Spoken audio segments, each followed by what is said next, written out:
Tennell and Jeremy Tennell. Streaming to you recorded from Seattle, Washington. Here we go.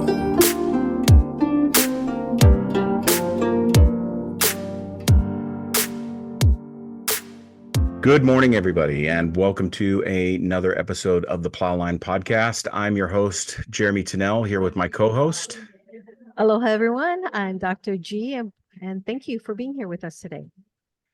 And today we are joined by two esteemed guests who are going to be talking a little bit about the independent publishing business.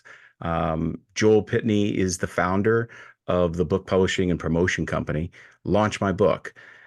He has also worked as a professional writer for over a decade in journalism, TV series development, and most recently as a ghostwriter. Hi, it's great to be here. Thanks, y'all. Great to have you, Joel. Thanks, Joe. And I have the honor to introduce Sayde Walker, who joined Launch My Book with over a decade of experience as a journalist and marketing professional. She manages all the self-publishing projects and helps authors with book marketing and platform building. In her free time, she sits on several nonprofit boards and serves as a news producer for 3 radio stations. I said that. 3 radio stations on the Oregon coast, and the manager of the Tillamook Farmers Market. She also loves camping with her daughter, gardening, and of course, reading books. Thank you so much for being with us, Sayde. Yeah, thank you for having me. So Okay. we got, Jerry, why don't you give us an idea of how we got connected with these two? Oh, yeah, my pleasure. So, well, first of all, I'm actually sitting here in the Starbucks, so I'm hoping it's not too loud. Anyway, so I have been working on my memoir for the better part of 6 years. And I just didn't know where to go with it. And I've been kind of like playing around with getting it published, and found out that, in publishing, it's so nuanced and it's so complex that if you don't have a guide to actually help you through it all, you could get lost in the weeds. And so I kind of like did my research, because that's what I do, is I research. And I'm reading all of these different articles and these blogs, and I come across this guy, Joel Pitney, and he has like all of this great information about how to be a independent publisher. And so I look him up and I'm like, is this guy for real? And I always tell myself there's going to be 3 things that's going to tell me whether I am going to be in relationship with this individual. And the first one was, how does he come across in a lot of his interviews? And he's like so real, right? It's like, this guy's real. The next one was just, who did he work with? And so I kind of like looked up and everything. And then I read all about you, Sayde, and I read about the whole entire team. And I was like, these people are pretty cool. And the third one is, how far do they live from us? And then I found out that you all are in Bend, Oregon. And that's where Jeremy's parents are from. And I'm like, okay, all right, universe, this is how it's going to work. I know it sounds a little bit woo-woo, but that's kind of like how we got connected. And so far, it's I have learned so much, and it's because of you all. So just thank you so much for being here. So that's how we got connected. That's so nice, Jerry. Thank you for saying all those things. Joel, give us an idea of how you got involved in the independent publishing business, and what was your inspiration? Well, I kind of fell into it backwards. Like you said, I've been a writer now for quite a while. I was working for a magazine, a spiritual magazine called What is Enlightenment Magazine, based in Massachusetts, back in the late noughts, 2007, 2008. And we were a small magazine, nonprofit. was kind of an all hands on deck situation. And so when the editor-in-chief of the magazine wrote a book and needed someone to help run the promotion for it, I was the token millennial. And they were like, hey, you know how to do marketing stuff. How about you learn how to do this? So I had never done anything with books before. I'd written long form journalism. I'd done a lot of tweeting. I'd never done anything like a book before, and I'd never done any kind of promotion. So we worked with the publisher. That was a traditionally published book. So we had a publisher on board. We also had brought in a publicist. And the publicist came on. And so a publisher is the one who publishes the book. The publicist is the one who promotes it. And then we had another marketing company that did a very specific type of bestseller promotion. And so it was my job to sort of keep all that together and create a coherent marketing plan. So I kind of learned on the job, and that book did really well. We sold a decent amount of copies. We didn't hit the New York Times bestseller list, but we were close. And so the magazine actually went out of print a couple of years later, and I found myself out of a job, and I started a small film company in New York, but film companies don't pay very well. So I needed a side gig, and the publisher said, hey, would you help me promote my next book? You did such a good job with the first one, which was really nice. And so I got brought in as a bestseller consultant, and we for a book called People Tools. And that one, we made the New York Times bestseller list on that one, which is super exciting. And then all of a sudden I started to get gigs. People started asking me, some through referrals, some through just kind of word of mouth. And in the beginning, I was just a book launch specialist. I was just learning how to do stuff like, how do you build a website for an author? What is social media for an author? And I was still doing some of these bestseller tactics, which are very specific. And I would just kind of sign on with people. And then slowly over time, I just learned more stuff. And I think it was in 2015, I had my first client come to me and say, hey, could you help me do self-publishing? And so I was like, yeah, I can help you figure out how to do that. So I kind of learned how to do that. And so I kind of just developed a bunch of these different skills. And then in 2016, my wife, Laura, who's the other member of the team who's not on camera or on the line with us today, she had a job in fundraising in New York. She was working as a senior fundraiser for the Natural Resource Defense Council, and she didn't want to be in fundraising anymore. And so she said, hey, what if I joined your business? And so she's kind of an operations person. So she kind of came over, and that was when we went from just me being a guy who would help people do stuff to being a formal company that has actual services and that kind of stuff. And so it's been very organic. I think the thing that's always been at the core of our mission is that everybody who works on our team, we love people. And I love working with people to help make their dreams come true, which is kind of what books are in a lot of ways. And we also are very creative. We like to experiment. I mean, we're constantly coming up with new ways and learning new things about how to help authors. I mean, Sayde right now, I feel like every couple of weeks, Sayde and I come up with a new idea for a service that we could test out, That's awesome. Yeah. Yeah. So that's kind of been how it's worked. That's great. Sayde, how did you get into this particular industry, and then where did the fit happen with Launch My Book? So I'm a journalist by trade. I went to the University of Oregon and got my degree in journalism and worked in journalism for many, many, many years, mostly in newspapers, editorials, that kind of thing. And I moved over to the Oregon coast and worked for several different community newspapers as a reporter and an editor and things like that. And it's such a fun career, but it doesn't pay well. And I got burned out pretty quickly, which happens with journalists. And so I started sort of floating around and experimenting with marketing. I worked for a small web development company, and eventually I landed at a community college, and I was the marketing person for a community college. So got to do lots of writing and design and social media and that kind of thing. And it was a great job, and I loved it there. But I was feeling like, even though I could do the work and the work was fine, I wasn't incredibly passionate about it. And I was really trying to balance the fact that I had a boring job, but I didn't really want to be a boring person. And so kind of trying to separate myself from the work. And the college at the time was going through a lot of transition. And I had a bad day one day, Oh, and I just decided to think about what else was out there.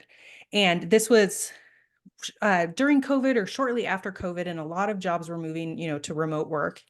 And so I thought, well, that really opens things up on a different level. Living on the Oregon coast, there's not very many places I can go. There's not a ton of industry here.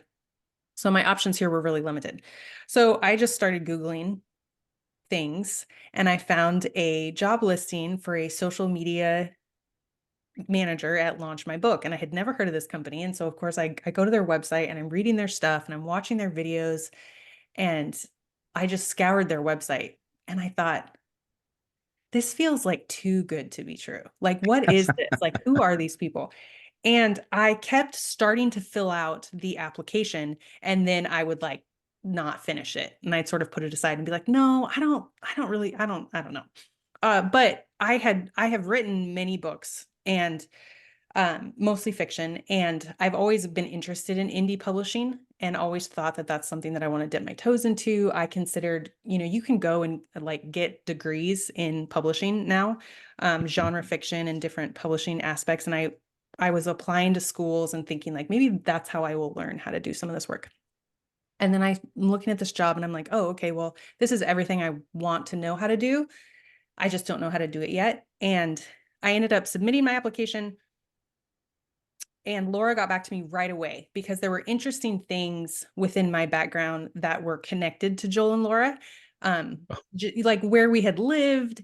And I think different people that we knew, like we just had these really like kismet connections that we thought were like so interesting. We just at least had to have a conversation about it. And so I did. I met with Laura, and then later I met with Joel, and I was like, oh, wow, these people are exactly who they say they are. Like they are. And I remember thinking, even if they don't hire me, I just want to be their friend. Like yeah. I just want to get to hang out with them and know them. But they did hire me, which was fabulous. And uh, I ended up taking a bigger position than just social media. They needed someone to help with their self-publishing. And I was like, I don't know how to do any of that, but I feel like I could learn. And so it's been a lot of, on the job learning, and which is how Joel has done everything, and that's what is so like why it's such a good fit for me, I think, is everything that Joel knows and was able to teach me are things that he just went out and learned. There Yeah. wasn't any like direct formula or any like formal training. It was just like, sure, let's figure it out. And that's like how we approach everything is, okay, let's figure it out. Like, what could we do here, and how could we make it work? So I think I've been here, it'll be 2 years this summer. And I was even thinking it this morning. I was like, oh my gosh, like I knew meeting Joel and Laura would be life-changing for me. And it has just been Life-changing. life-changing. Yeah, it really has been. It's been more than I could have ever hoped for. So That's awesome. It's very Oh entrepreneurial. my gosh, that is so amazing. Because it's, I mean, it's relationship. mhm, It's about Yeah. relationship. Yep. And when you find that right relationship, you want to be able, I mean, these are your people, right? It's like right. all of your cells are just kind of like vibrating, and it's like Mhm, you connect and you're like, I want to hang around with these people. They bring something out in me, the best, right? It's like, so you can right. show up to be your best, so that way everyone could be their best.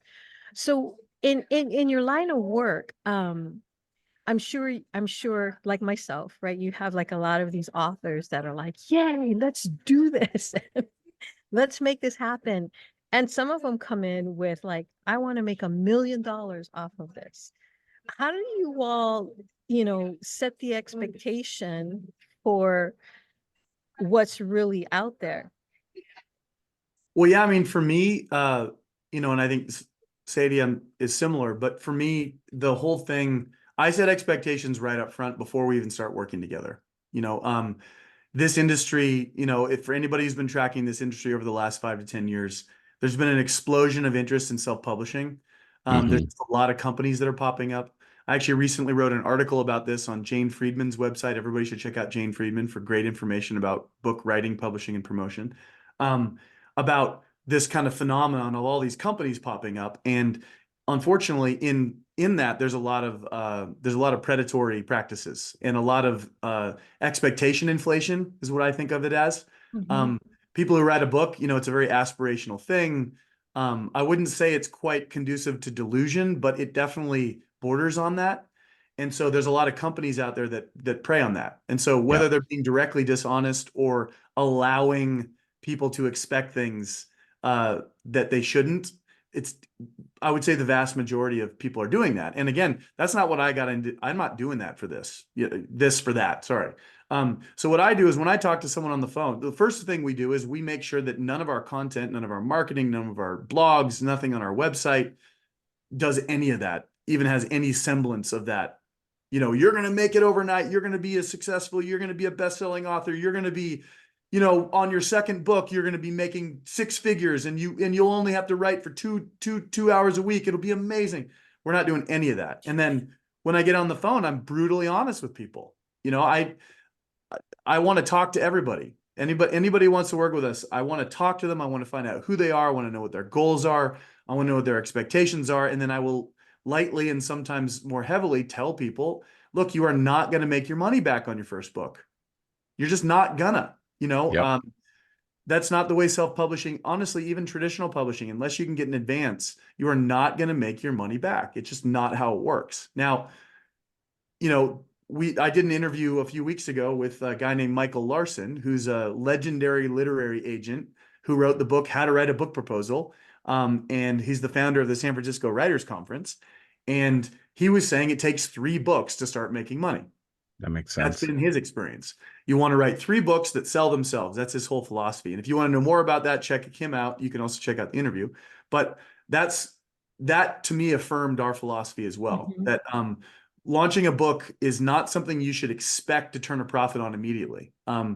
It costs a lot of money to do all the different things. You've got to, you got to bring in an editor to help you, whether it's a developmental editor or a copy editor or a proofer, and that costs money. There's also the opportunity cost that it takes, if you're a business owner like y'all, you have to spend time writing when you could be spending time bringing in clients and doing your Yeah, we consulting. feel that. Yeah. So you spend a lot of money on this whole thing, right? And then when it's time to publish, you either have to spend money to try and put together a book proposal and try to get a literary agent and then pitch it to a big traditional publisher, right?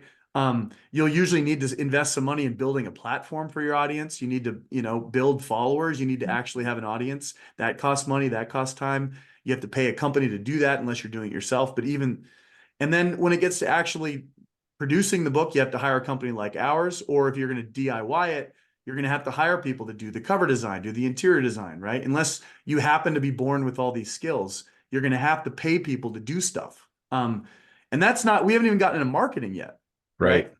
Sayde and I are writing an article right now because we get so many people who spent all this money to get their book ready. They have no money left over for marketing and they just hope that it's going to start selling. And we're like, no, you need probably at least half, if not the same amount that you spent on production to use for marketing to even have a fighting chance of this book getting into the hands of the people you want it to get into the hands of.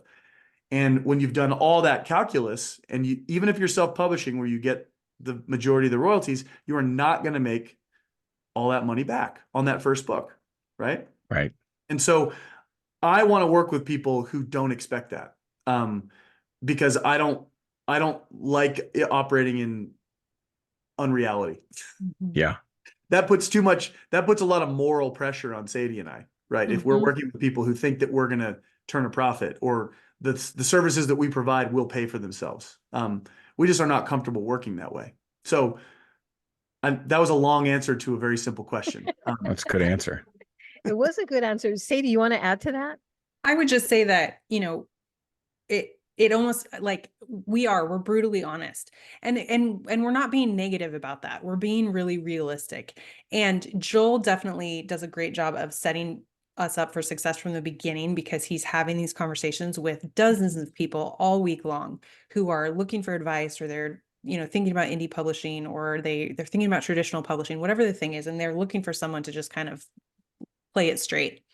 But then, if they hire us, I am continually having these check-ins with authors about like, hey, like, let's keep our feet on the ground. Let's really manage expectations through this whole process because there is something. Everybody says, oh yeah, I know, I'm not going to make $1 million. As you get into the process of self-publishing and your book starts to come alive And it goes from just this manuscript to all of a sudden you're seeing what the interior is going to look like. And we're designing the cover. And then you have a printed proof. And you kind of start to float like you're in Mary Poppins. And, now you're on the ceiling.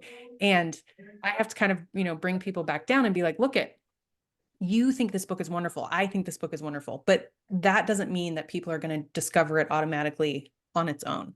I don't know, Joel, maybe you know the statistic, but the number of new books that hit Amazon every single day is astronomical. And so that's a lot of noise that you have to wade through. And Amazon is not going to give you any preferential treatment unless you're selling books, unless you're getting customer reviews, unless they're kind of seeing things happening. Then, okay, maybe they'll start to show your book to other people. But you really have to, come at this with a marketing plan, and not everybody does. And so sometimes there's sort of this anticlimactic moment of your book launches, it's live, it's out there, and nobody's bought it. It's like crickets. And you're crickets. like, yeah. And that's, that's hard, but that's the reality of indie publishing is, now, okay, great. Now you have a book, now you have a product. What's your plan for marketing it? Yeah. Yeah. Yeah. I think one of the things, one of the values as well to working with a group such as yourself is, that authors are producing this thing that is, writers are producing this thing that's in their head. And the writer that might be a bit more entrepreneurial, so they're doing as much of this process for themselves, right? Good for them, but there's such a value in getting feedback and getting perspective that it really can't be undersold. That is such an important process to to this whole experience. So with indie publishing, that's the direction that I'm going. And I had this crazy expectation that I wanted to like write the book and get it launched by July, and it's like, April. Last July. Yeah. And so it's like having that conversation where, you and Sayde and Joe and Laura was like, yeah, right. And so it's like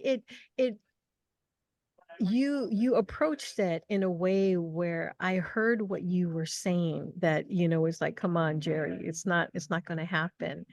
And also with the there was just the way I felt afterwards made me feel like, okay, I can change my expectation. It doesn't have to be in July, but I felt guided, and that's one of the things that was really important. And so with indie, being an independent publisher, writing the book, it's something that, especially for me, I write from the heart, right? It's like, that's one of the things that I do. I write from the heart. And sometimes I can just pour a whole lot out onto one page. So sometimes I feel like my writing is great. This is awesome. And then I give it to someone else and they're like, no. How do you all work with that?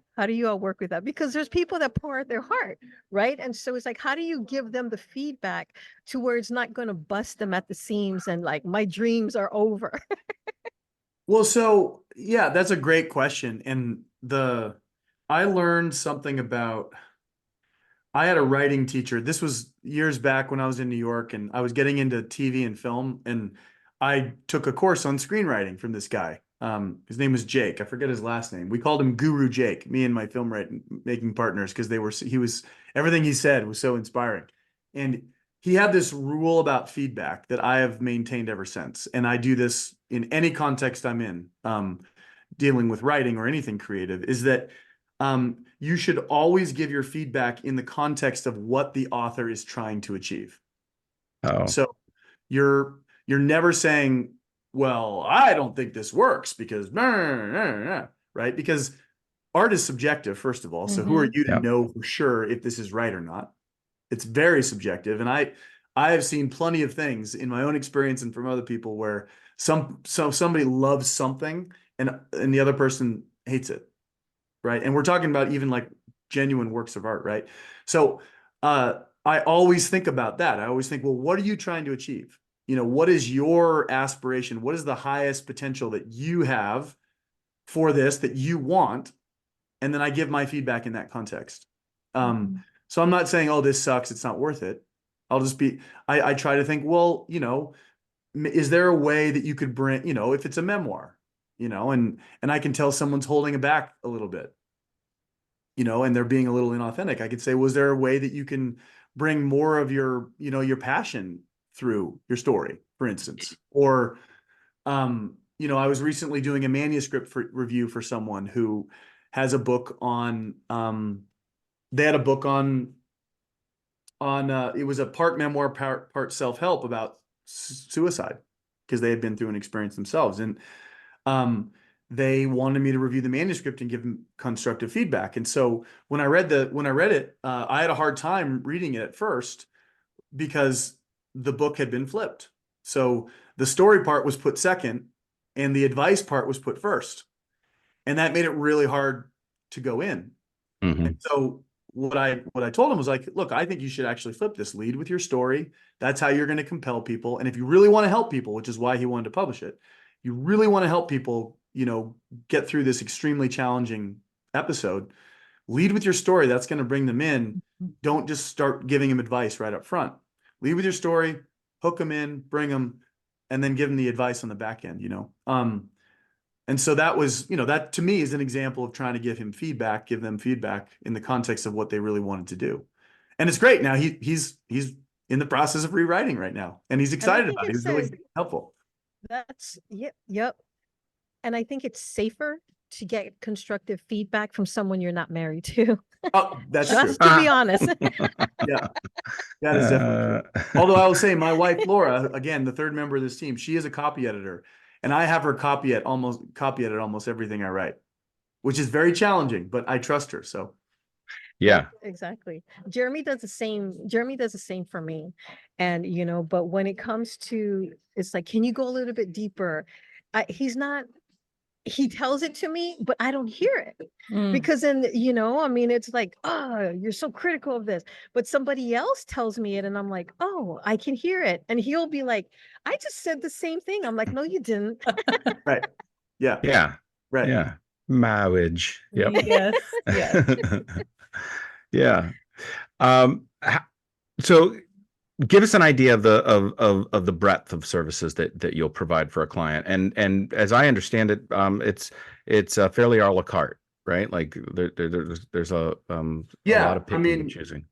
Our philosophy, and I say ours because, you know, I know I'm the founder of the company, but Sayde's really shaped our company significantly in the 2 years she's been here as well. Our philosophy is, I want everyone to pay the least amount possible for their book launch. I want everyone to, because the thing is, no one has an infinite budget. I mean, some people do. I've worked with people who had more or less infinite budgets. And so they could just say, all right, do it all. I'll take everything. Fine. Great. That's fine. But most people are not that. And so I always feel like you need to figure out what you can DIY and what you need to hire for. And then there's always going to be some gray area. Right.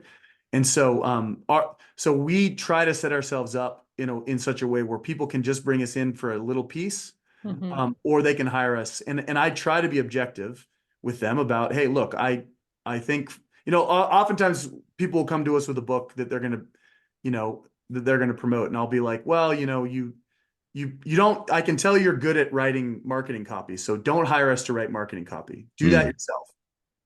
But the thing is, we've got this promotion that's going to be able to get the book into the hands of thousands of people. And I'm not exaggerating. And I'm not, we can give you that, save your money for something like that. Right. Or someone will come, you know, I talked to a guy today. He had written this book that sounded really interesting.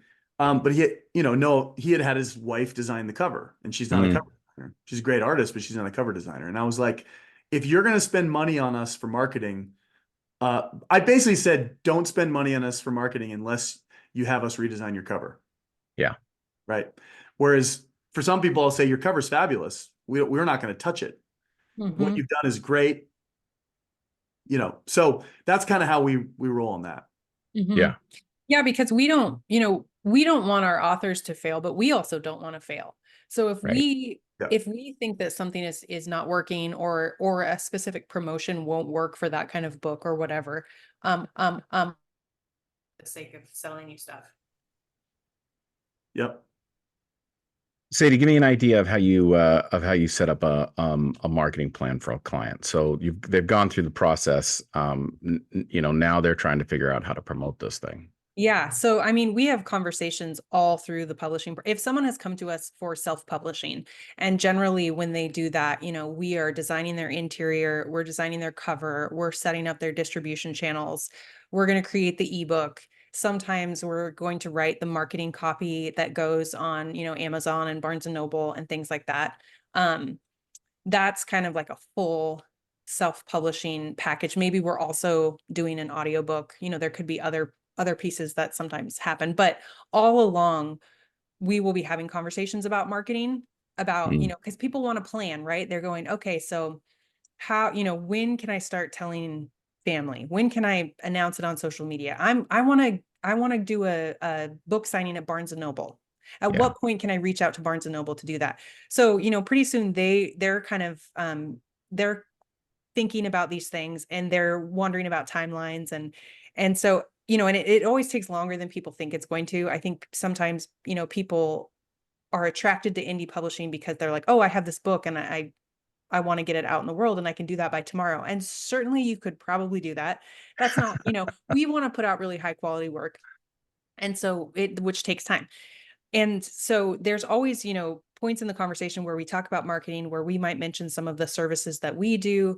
And then at some point I usually default to Joel, and I'm like, let's have a conversation with Joel, and I'll bring him back into the process, because there's more than just what we do for marketing. And that's where I think, when you come into a process like this, you've written a book, you've written a memoir, and you've written from the heart, right? You are not a publisher, and you're Right. not a marketer. And it feels very overwhelming to have to figure all of that out on your own. And you just want a relationship with someone who has your best interests at heart and who can help you make good decisions. And that's what we are really good at, because we build the relationships with people. And I buy all of my authors' books. I'm usually the first to buy them because I'm really excited for them. I'm really proud of the work that we've done. And it's, I buy them as like Christmas gifts for my family and stuff, because I'm like, oh my gosh, this book is so great. But at some point I like to bring Joel in, because he has knowledge and expertise that goes even beyond self-publishing, right? Like Mhm. the book launch and the book marketing and things like that. And so when people are asking questions like, okay, how do you get on a bestseller list? How do self-published books ever hit New York Times bestseller? That's a conversation to have with Joel. Yeah. That's where he can really he can kind of guide you towards the making the right decisions. And maybe some of that is hiring us to do some of it, but it's not always going to be. Yeah. Joel, how do you get on a New York bestseller list?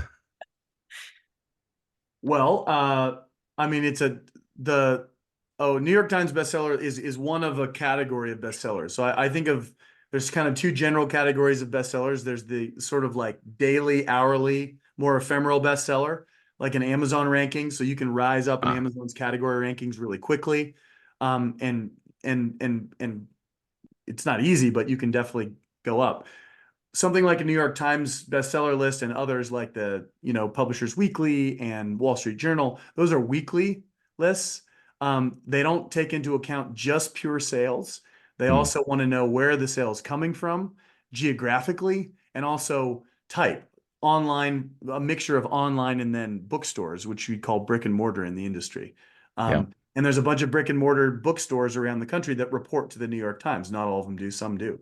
And so and then finally, those lists, those big lists that are super prestigious, they have an editor who is looking at the titles to make sure, because there are companies that have learned how to game the system, or at least they used to know how. Now you can't really do it anymore.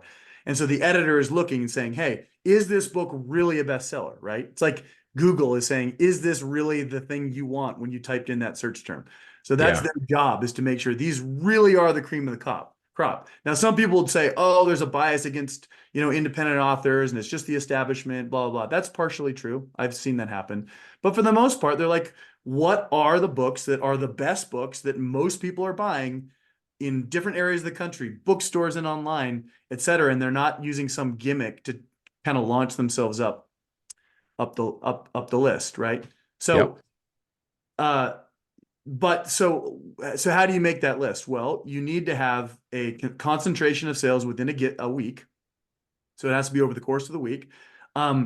How many? It all depends on the time of year. If you're doing it in the summer, it's going to be less because less people are buying books in the summer, even though Interesting. Whereas the fall, there's far more competition because everybody launches stuff in the fall. Yeah. I worked on a book launch campaign we tried to get a book on the Wall Street Journal list. We sold 8,500 copies in the first week and we didn't make it. But I've also seen books make the New York Times bestseller list selling to 7,000. When someone asks me again, and I do not advocate this for most people, when someone asks me, hey, if we're going to run a New York Times bestseller campaign, how many do we need? I would say, to be safe, you need like 13 to 15,000 to be safe in a week. Yeah. In a week, spread across online and brick and mortar and geographical distribution, and done in such a way that you're not gaming the system in a way that an editor can pick up on. And even then, they might not choose you. It's very crazy. So Wow. there's a lot more mechanics to it. I have an article about this on my website explaining in a lot more detail. Awesome. But yeah, that's kind of how you do it. Yeah. So The main thing, how you do it is you get big. Yeah. I mean, at the end of the day, right? You can use any tactic you want, but if you have a huge platform and you've done all the work over the years to build that yourself, I mean, there's no free lunch, right? You have a chance to have that kind of sales volume. Then you can apply tactics to it. Yes. Yeah. Yeah. Why don't you give us that email address? We'll get it again at the end, but so people can go and the link. read. Yeah. We'll send you a link and we can put it. Yeah. Awesome. Yep. Jerry? So why would a person want to write a book? Right? Why do they want to write a book? I mean, there's a lot of people out there that are saying, I want to write a book because I want to change the world. I want to write a book because I just want to get my thoughts out. But why is it that a person want to write a book if they're not going to make it to the bestsellers list? Why do they write? Well, so I'm a big believer that all motives for writing a book are valid. Mm. And I think it's very important. I think it's important to have that be your foundation, because if you can accept the real reason you want to write this book, then you're going to be real. And if you're real, then you can build something based off it. So if it's just vanity, that's fine. I'm a ghostwriter, right? I have a book that I want to write and I want to have a traditional publisher publish it. You know why? Because I want to have that. I want to have like the respect that comes with being a traditionally published author. That matters to me. That's a personal egoic reason that I think has value. So Yeah. I think oftentimes that's a reason, there's a lot of people everybody says, hey, I've got a book in me. Everybody's got a book in them, right? They've got a lifelong story. It could be a memoir. It could be this thing that they discovered about, personal finance or co-parenting that and everyone's always said, you should write a book, you should write a book. And they've always wanted to write this book. Maybe maybe you were a lawyer but secretly you were an aspiring novelist. And so you always wanted to have this novel that you wrote about, the 1820s in North Dakota, then write it for your own legacy, to say you did it, to give it to your friends and family, to have some posterity. So I think that's a very valid reason. But there's other reasons as well. There's some people want to actually build a career as a writer. And so that's fabulous too. It's going to take a long time and you're going to have to, there's going to be a lot of rejection and there's going to be some failure along the way, but you can do that. There's a lot of people that will come to us. They want to write a book because they think it's going to help their other career. If someone's a consultant, for instance, having a published book can bring in clients. It can establish you as an authority to get you more speaking opportunities or conference keynotes, that kind of thing. And so that's a really big reason to write a book too. Also a very valid reason to write a book. Another reason to write a book is the passion thing. Like you might, we interviewed this amazing woman. You should check out this interview. It's about to go up on our website. Her name is Crystalline Sanders Diggs. She's a children's book author. She was in marketing in Silicon Valley, and someone in her family close to her, a child, unfortunately, was the victim of sexual abuse. And so she went through this process of trying to help this young person in her life to heal from that. And along the way, they discovered that a children's book was the way to do it. So they wrote a children's book, and they found an illustrator, and they did these children's books about, what kind of physical boundaries children need to have. And so all of a sudden this passion just like took over for her. And she just followed that passion and kept creating in service of that passion to help people. And she's now quit her job, and she's now fully self-published, making like a full-time living off selling her books, driven by passion to help people. Right. So there's that too. So I think all that's valid. I think all that's great and awesome and should be honored. I think that the thing, because everybody does have a book, right? I'm helping my dad right now publish a book. He wrote it's like my little side project. He wrote down a bunch of stories of his youth, and they all center around him and his two brothers and some cousins. And, everybody's kind of getting older, and he wants to write these stories down and give them basically to his brothers. And so I said, yeah, I can help you do that. And so, he sends me all these stories, and I'm doing the formatting, and we're kind of going back and forth, and, in a way that it will, that someone could go and buy it. He just wants it bound to look like a book, and he can give it to his brothers. So everyone has a story in them. Everyone has a book that they could write. The question I think you have to ask yourself is, what am I trying to accomplish? What is my goal? Because if your goal is it's your passion project, it's your memoir, it's for you, it's really just for you, it's a personal achievement, indie publishing can really serve you and can be a great way to do that. If your goal is to build your business or, get noticed nationally by the press or whatever. And like Joel said, like all of these goals are valid, but there are different, depending on what your overarching goal is, there will be different paths for you to take to get there. Indie publishing is not going to get you to all of those goals, right? So I think that's a piece that we often work with is just, what are you trying to accomplish? I think that's well said. I think, in the research of this, and Jerry is a remarkable researcher, and then the research with this, what we've come across, everything from probably something on the gimmicky side, right? Like, give me $5,000 and I'll take you through this 6-week course, and at the end of it, you'll have a printed book, and we'll do an award ceremony, right? So you also get the sticker too, to the small little indie printers out there, that are still printing here in the United States, and they do beautiful work. They're going to cost an arm and a leg. But if it's that passion project that you want to pass down, or you want to give to, that's perfect. And I think, you guys fit into this extraordinarily unique. And I also think there is a real need for what you're, for what you're providing to your clients. Thank you. Yeah, thank you. The other thing that's so great, I think, about Jerry, your situation is, when you're passion driven and when you're led by that passion, again, like indie publishing can really serve you because you already have connections. You already have, a village that is excited to read your book and is excited to get to know that part of you. And so, in so many ways, you're already ahead of the game. They're not going to care if it's self-published. They're not going to care if it's traditionally published. They just care that you wrote a book and that they get to be a part of that and be a part of your community. And so I think, there are a plethora of ways that self-publishing can go, and we've seen them go all the ways. We've seen people launch their book and they're like, oh my God, nobody's buying it. I feel so defeated. And, I've seen people launch their book and, send out to their mailing list, hey, my book is live. And within 2 hours, they've sold 250 copies and almost have made their money back on what, and so but that person had a network, they had a village, they had people who knew that, this book was coming out, they were excited for it, and they had committed to purchasing it.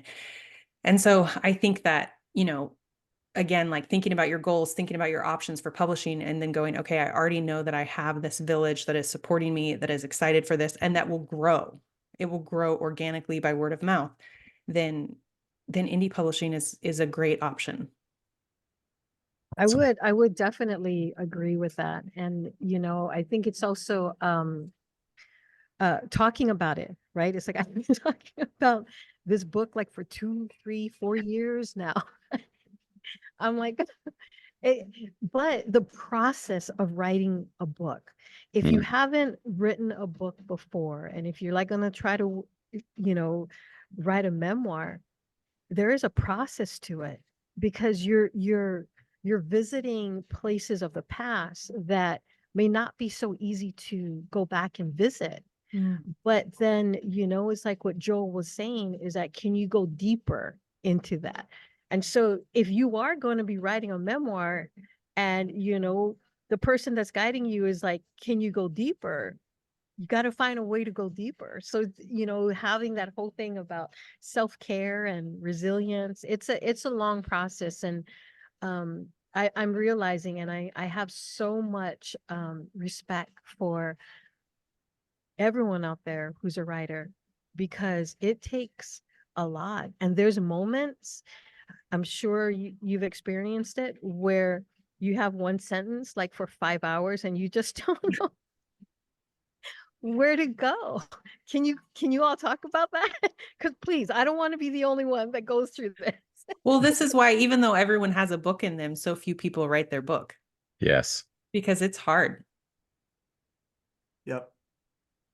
I mean, to me, it's a long game, and just anybody who's ever done anything in their life, and most people have built something in their life, whether it be a career or a project, most people know this when it comes to other dimensions of their life. And so you kind of got to take that same experience and advice and apply it to the writing process. Not everything's going to work out for you every day. You're not always going to be in the flow, that's not like getting into a flow is not requisite to be a writer. Like That's be right. a professional writer, people pay me to write their books for them. And I'm just like you, I will spend weeks avoiding a project because and it's amazing. I've become the most extraordinarily productive, domestic spouse during that time. I'm weeding the garden, and my office is impeccably clean, and the dish, like my wife never has to do the dishes because I'm loading the dishwasher every night, and I'm like, I'll pick up Jackson from school today, blah blah blah, right? Yep. It's amazing all the lengths to which you'll do to avoid what's actually a very wonderful and fulfilling process. But that's just the dynamics of it. That's so true. And if you just keep going, you'll get there, Yep. But you Yep. It's can't so let true. your distraction be your distraction, or your writer's block be mistaken as a symptom for you, or as proof that you are not a writer. That's right. Proof that you are not capable, because it's just Exactly. gonna happen. It's just, Exactly. yeah. Yep. So so a follow-up question with that is, when you're working with individuals, and they keep going back, I'm just going to be talking about myself, keep going back and editing over and over and over again. When do you tell them that, okay, this is enough, and just move forward? How do you do that? Well, it always depends on the context, and for me, I've been in different roles in different situations. I feel like there's a line, but there's a subtle and sometimes not so subtle distinction between editing that needs to happen and editing that's just paranoia. Mm. And there's a flip, right? So there's kind of like it's the 80-20 rule people talk about, perfect is the enemy of the good.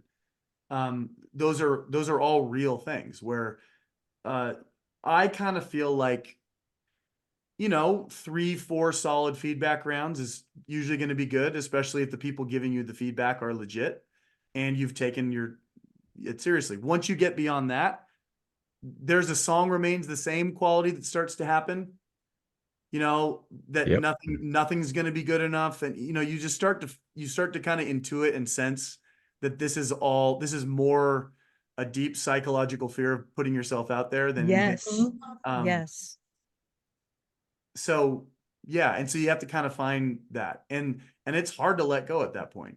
Because the thing is, it'll never be done Right. perfect. It's never going to be, sorry, I'm going to say one more. There's this incredible essay written by, what is her name? The book, The butterfly. Ann Patchett. She's a novelist, and she's written this. I think this essay is called "To Kill a Butterfly," and she's describing a book before she's written it as the most beautiful butterfly she could ever imagine. It's Technicolor. It's got colors that have never even been invented yet. It's the most beautiful, extraordinary thing. And then she says, but the process of taking that vision and turning into an actual book is taking a knife and stabbing the butterfly, then slapping it on the pavement and flattening it with a car. And that is what the final book ends up being. And so if she can even get just something merely acceptable, that is writing a book. And that helps me because inside of you, that's what you feel. Inside of you, you're pursuing that butterfly. Yeah. Well, let's close with this question. In this digital age, what's the value of a book? In this digital age, what is the value of a book? So I'm going to jump in first. Yeah. I'm the chair of the library board here in Tillamook County. That's not on your bio. I know. Well, it says I'm one of them is the library board. Okay, go on.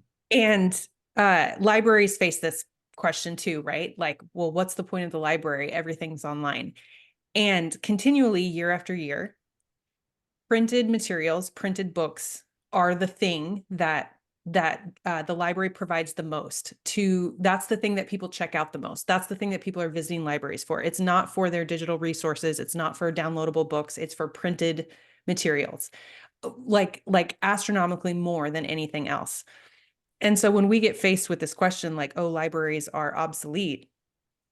Well, no, they're not, because people are still coming to the library to check out a book, a physical book.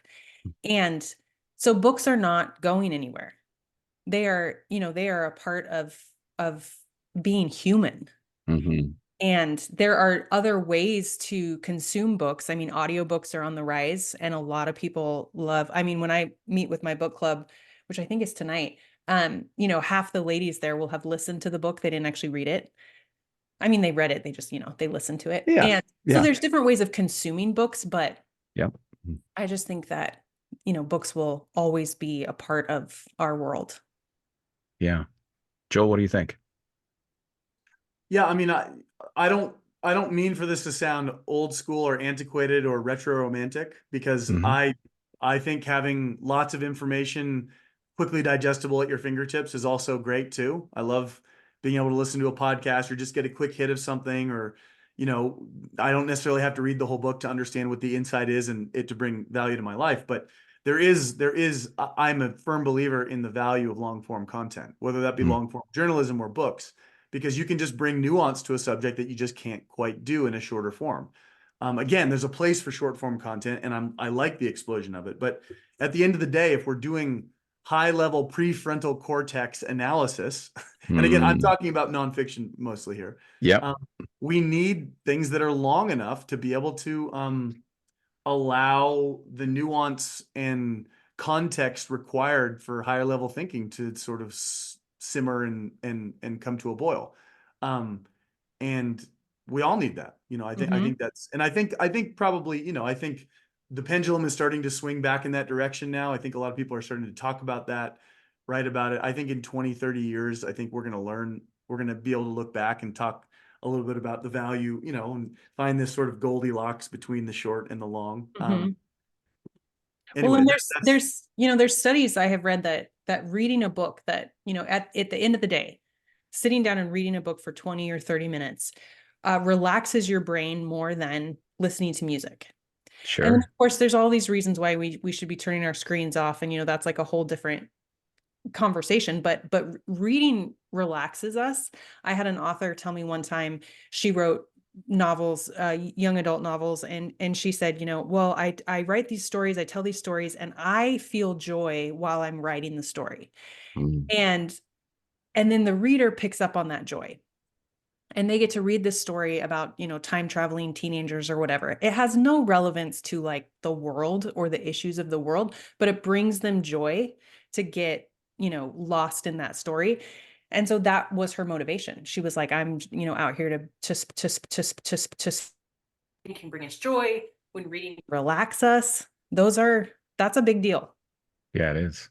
Yeah. Thank you for sharing that. Jerry, what do you think? I'm always going to be for books. I like being able to hold a book in my hand.